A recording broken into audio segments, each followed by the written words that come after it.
This week's episode might be one of the most important I've recorded so far. This week's topic, it's something that deeply matters to me. It's more than just an idea. It's a way of being that I really believe could radically shift the way we relate to each other, to ourselves, to the world, if we were like taking this a bit more into consideration in our society, in our everyday situation, relationship with other people. We are right now, the 21st century, this year, last year, we are acknowledging, we are living now in a time of rupture, of deep fracture to the world. And the violence we witness, whether in the media, in the news, in communities that are totally torn apart, in polarized conversation that you can have with really good friends of you, but just divide you so violently. Even sometimes with your own self, just consuming this media all day on your phone can really just have a strong impact on your own nervous system. And you're constantly being asked to choose sides, to take part, to stay guarded for everything. There is really this kind of feeling of fear that were really present World War II, 20th century, and that we thought it would not happen the same way in the 21st century. But sometimes it could be also feel like really wild, like the area we're living in. And in the face of all of this, tenderness can be seen as something very naive, misunderstood, overlooked sometimes. But I don't think it is.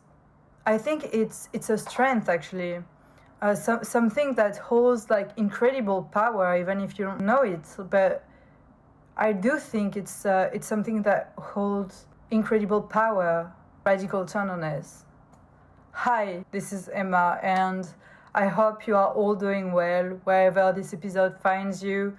Welcome to the 6th episode of Cayenne Talks. And this week's topics, it's radical tenderness as a strength. So today I really want to explore that with you, and why tenderness is not weakness. Why sometimes it's actually one of the most powerful, most ethical, most courageous stance, especially now, especially when everything tells you to shut down. Because I believe that tenderness is not what you should offer when the world is necessarily calm. It's what you choose when the world is on fire, when everything around you is on fire, it's burning. As I said in my introduction, we live in a time of deep fracture right now. And more than this, we also live in a world that praises toughness and speed and hustle, detachment. But let me ask you, when was the last time you felt someone get you with eyes that didn't want to just fix you, like didn't want to just judge you for something, but were just happy to fully see you, to be so exciting to spend this time with you, to just, like a little child would be, or when your grandma is seeing you, or like someone that you deeply care for, that's what I'm talking about. That's this kind of eyes, and that is tenderness.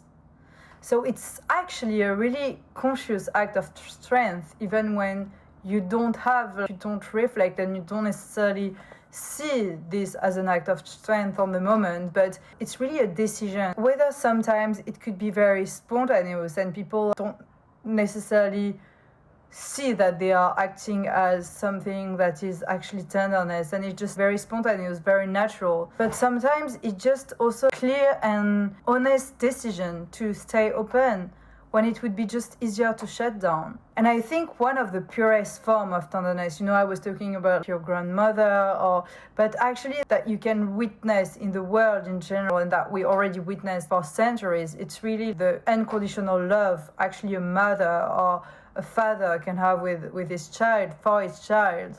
I mean, really this idea of presence, intimacy without possession, pure form of love and just care for someone deeply. And, when I was writing this episode and when I was thinking about like the subject of this week, I thought this is also in a way a ode like to my mother, and I mean, to all the mothers, the ones that have always carried this form of tenderness towards their children. And you know, when I think about it, actually, I think my mother is like the person that teaches me the most beautiful act of radical tenderness. You know, always quick to forgive, never holding on hurtful words, always saying, you know, something that really stick with me. I'm your mother, I'm not your friend, but with a kind of wise, like gentle strength. And there is something unshakable in her tenderness, like, you know, not soft in the passive sense, but strong, anchor, always like caring, always making attention for me, for my brother, for my dad, others. I always thoughtful, you know. And while talking about attention, this is also something that is very important when you think about tenderness and tenderness as a radical act. The French philosopher and political woman that actually say something very true about this, and it's Simone Weil, and she was like one of the fierce mind of the 20th century, if you look at very strong women, engaged women. And she said something that is very true while talking about tenderness. She said, attention is the rarest and purest form of generosity. And that's why I'm talking about in the example with mothers, unconditional love or tenderness. To be tender isn't just to smile sweetly, it's really to pay attention. This word attention is really to care for someone. To witness suffering, like to show empathy, to care deeply for someone, for something. And it's really this idea of feeling the full weight of someone's pain without turning it necessarily into your own story. That is strength. And sometimes this might not necessarily be your parents. I'm talking about mothers in this situation, parents with their children, fathers. But you know, sometimes it could also, you can really feel this strong feeling of tenderness with, as I say, like your grandmother, your family, your siblings. Like sometimes the link with like your siblings are extremely important, extremely strong, and you feel like this pure form of tenderness without expecting nothing in return. Also with your closest friends, with your closest relationship, deep friends, and you really have like this idea of unconditional gaze, of kindness, of deep care and attention. You know, family or people that are really dear to you, that really matters to you. And in Nicomachean ethic, actually Aristotle speaks of Philia, and this is like a kind of love that it describes and that just exists between friends who wish each other well for their own sake. And while talking about like this really strong relationship, sometimes with siblings or sometimes that you can have like with really dear friends, and to really show you that this is not only to family-related things, but in Nicomachean ethics, Aristotle speaks about this relationship between friends that he calls Philia, a kind of love that would exist between friends who wish each other well for their own sake. He says that it's actually something that is like truly human. We need this kind of love for a human being to be able to thrive in life. And this is not romantic, not transactional, but mutual regard. And isn't that already a form of tenderness when you think about it? To hold space for someone, not to fix them, not to use them, but just to simply see them like flourishing, like just wishing the best for them, just being so happy when you just see this person and have like this, you know, just want to protect this person to all costs, just be there for this person. And this is the base of radical tenderness. Loving not for gain, but for truth. And I cannot talk about tenderness without mentioning one extremely important philosopher in the field that studied the subject, that wrote about the subject. And this is one French philosopher, a woman, Anne Dufourmantelle, who wrote a lot about this subject and who inspired me actually to write and to do this episode with her book, The Power of Tenderness. And Anne Dufourmantelle wrote, okay, I have the sentence in French under my eye, but I don't know if I should write it in French or in English. So wait, let me tell you in French, because it was written in French. So, la douceur n'est ni mollesse, ni soumission, c'est une force qui agit sans violence, mais avec une puissance inouïe. So gentleness is neither softness or submission. It's a face that acts without violence. So she described gentleness as a power that moves under the radar, like a hidden force. Like water smoothing the tone. It doesn't impose, it just transforms slowly, soft without people that wouldn't necessarily remark it. And she really makes this beautiful and strong association between tenderness and Eros. And not Eros as sex, but as vitality. You know, the capacity to feel the world with all your senses. I'm gonna write you another thing in French right now, but la douceur est liée à une qualité de présence, une intensité du sensible. So gentleness is tied to a quality of presence, an intensity of the senses. So it's not weak to feel deeply. It's not naive to be moved by beauty.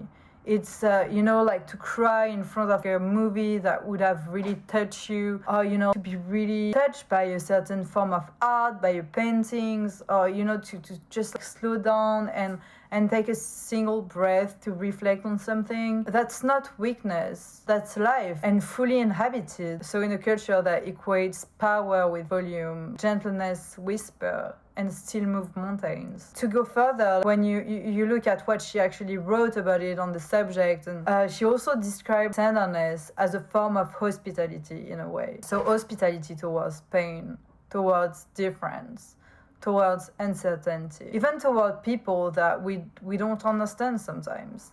She said gentleness is a form of hospitality, a way of suspending judgment. And gentleness refuses to dominate or define or put people in some cases.